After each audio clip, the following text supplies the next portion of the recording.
Hey, friends, stop trying to manipulate God. Learn to work with Him. That's what the second temptation is about. In Luke 4, it says that the enemy, the devil, took Jesus to the highest point of the temple. And then he was kind of taunting him. And he said, look, if you really are the Son of God, just throw yourself down here from here. You know, Jesus, you know that God's not going to allow anything to happen to you. See, this temptation, it's about trying to manipulate God to do what you want, not necessarily what God knows is best. See, the first one was about learning to use what God's placed inside of you, not just for you, but for other people too. This one's about not trying to make God do what you think is the best thing. See, um, Jesus understood that this wasn't what the Father meant. Jesus understood, the devil couldn't fathom this, but Jesus understood that his road was going to lead him to a cross, that it actually was going to end with harm coming to Jesus.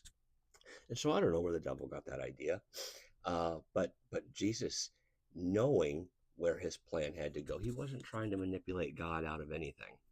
Now we do this. We'll say something like, God, if you'll just get me out of this, I will never miss church again.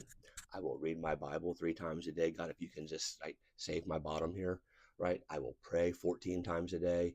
I will never miss. I will tell everybody about you, right? I'll never cuss again. Right?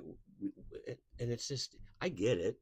We're trying to get God to do the thing that right now we think this is the best thing.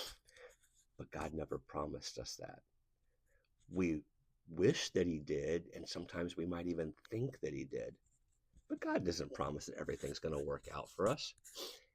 In fact, you have a 100% chance of not making out of this world alive, right? Every single one of us. And so we've got to learn to sit back and stop trying to manipulate our Heavenly Father to do what we think is the right thing.